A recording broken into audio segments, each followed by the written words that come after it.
Finding your Dharma or finding your purpose here on earth. This is an extremely important question, isn't it? Isn't it something that we all wonder? Maybe you've heard of this word Dharma, which is a Hindu or Sanskrit word that is used for your mission here on earth.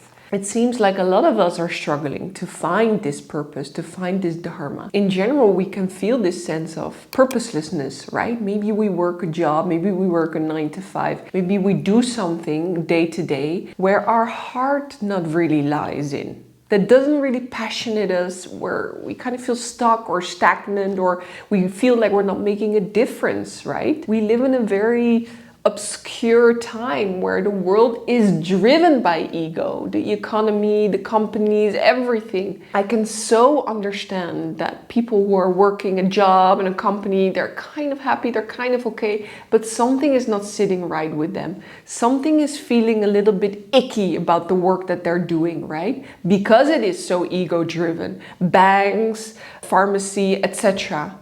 And something in them, something in their heart is like, this is, actually not feeling meaningful to me. This is not feeling right to me.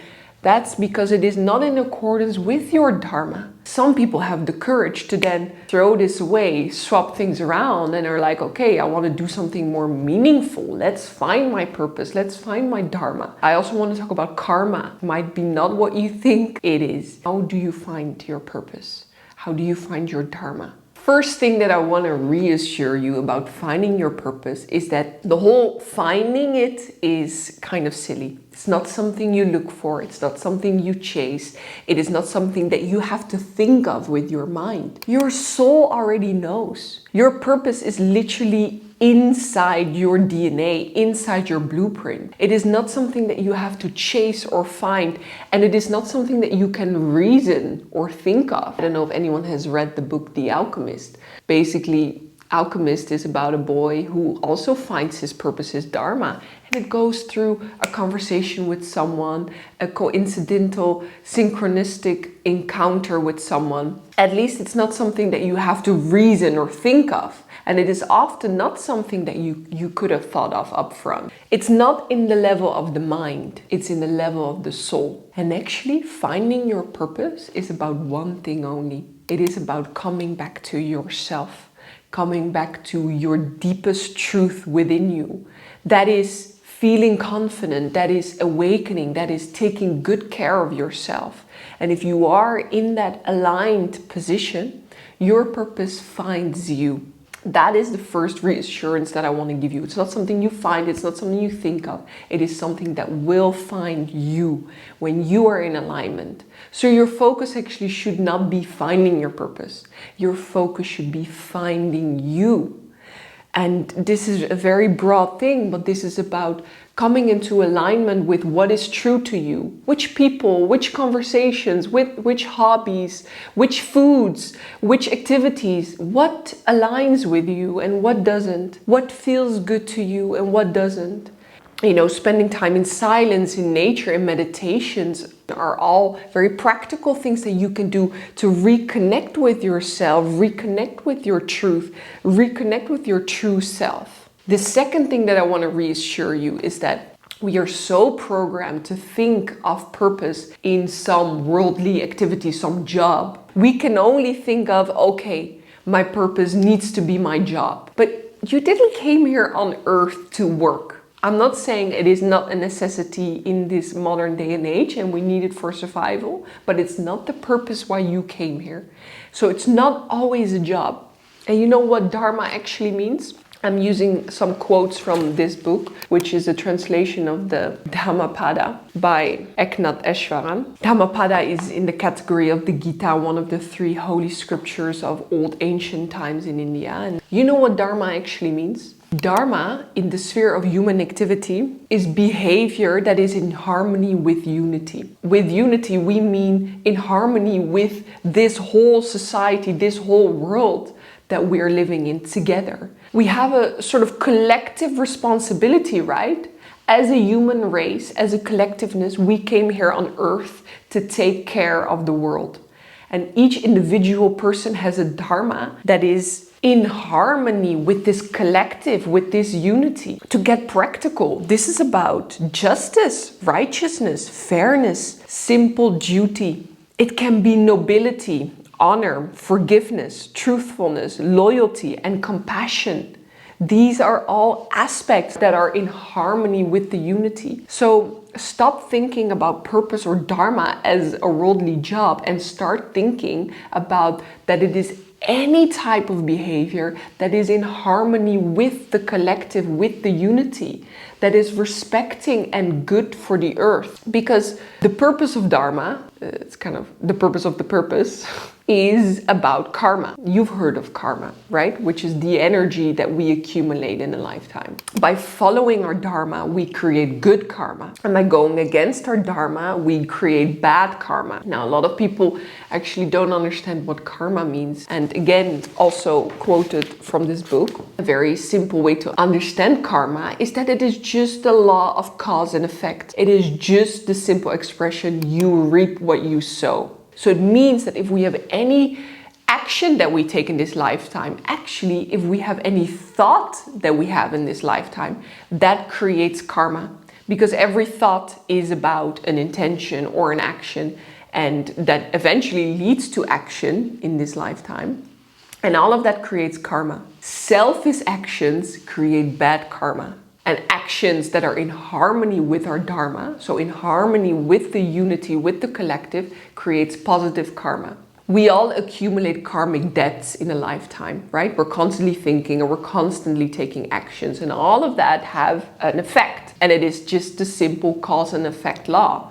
And this is even what the laws like law of attraction, law of manifestation, what all of that is about.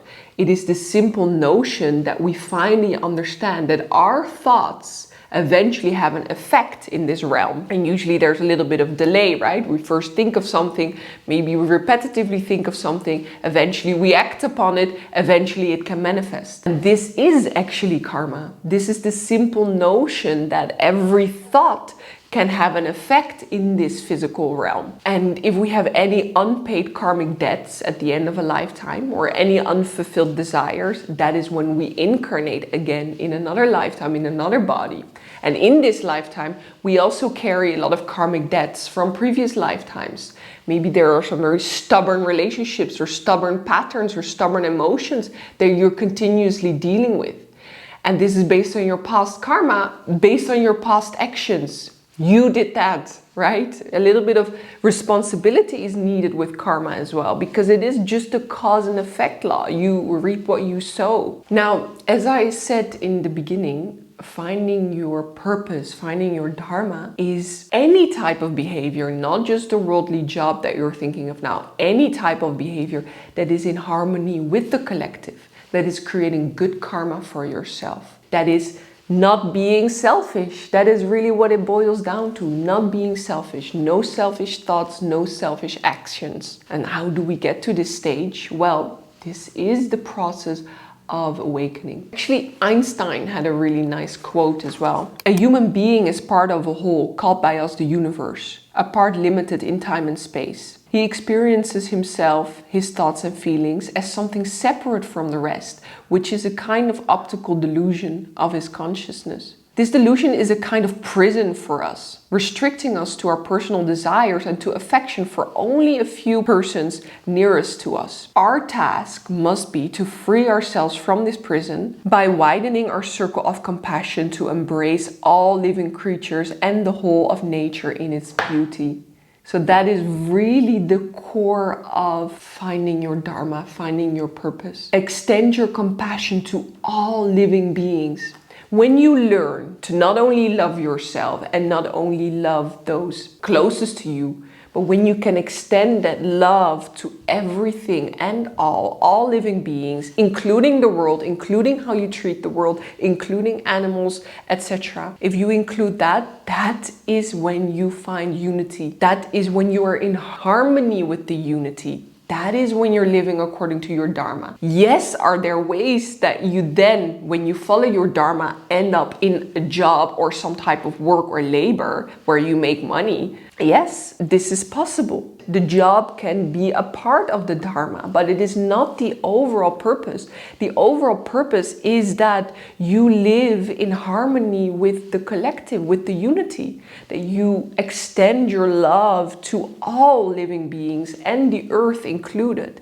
That is your Dharma. When you stop making selfish decisions or only think about yourself, when you stop projecting on others and always blaming and start taking some responsibility for your own behavior and start to do the inner work to look at yourself, to get to a deeper level of truth within your heart, finding out what you truly like, finding out how you can make yourself feel nourished and balanced and taken care of, health-wise, emotionally, etc. When people think they want to find a dharma or a purpose in which they can make money, you're being selfish again. You're not thinking about the bigger picture, the unity, the world, the harmony, right? You're thinking about yourself there. So that is like the juxtaposition and the thing that is keeping you away from your purpose.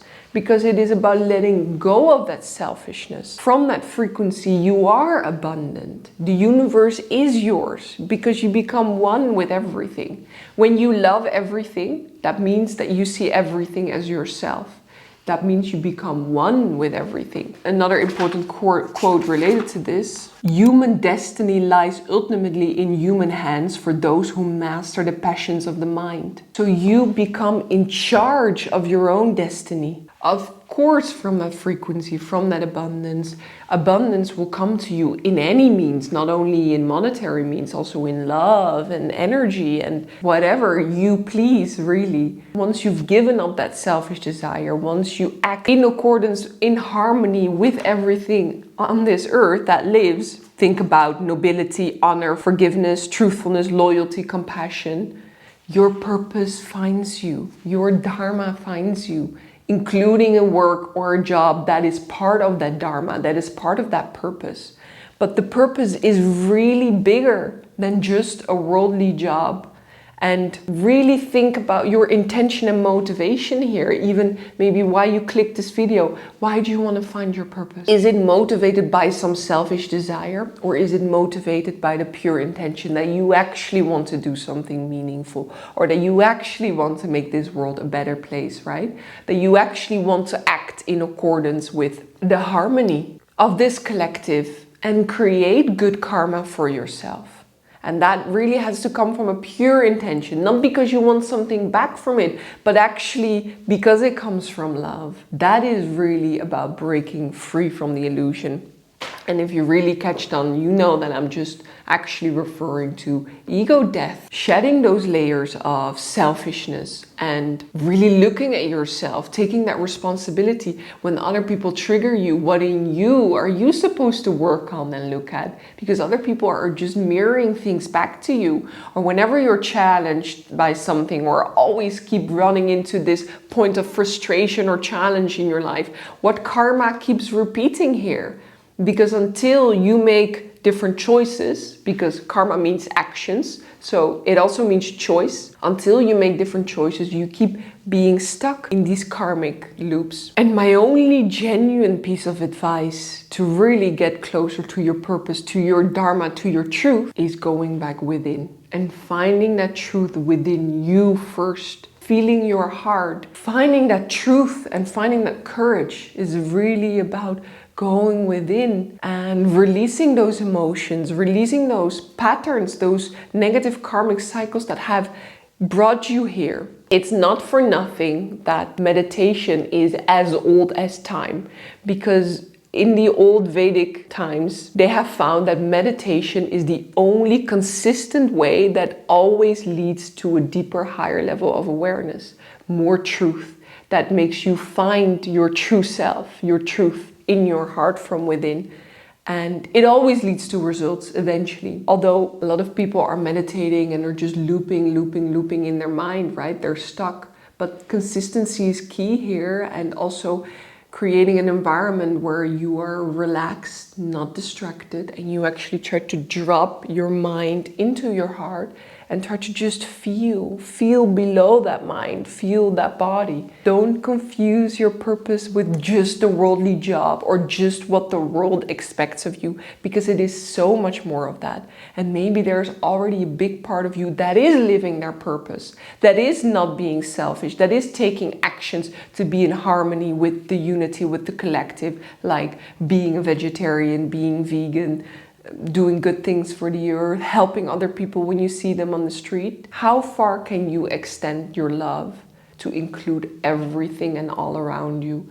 That is really the key to awakening and finding your purpose. If you need my guidance with manifesting things and you need a little bit of help and structure with how to approach it, I've crafted a very comprehensive 5-week manifestation course where day by day I help you through the practices and steps. You can reach me through chat, and we have some live Q&As as well once every month. So link is in the description if you want to find out more about that. I appreciate you for watching. Really would love to see what you think about this. So leave in the comments your thoughts or additions or whatever you want to share. I really love to read it. And I'd love to see you in my next video. Sending much love.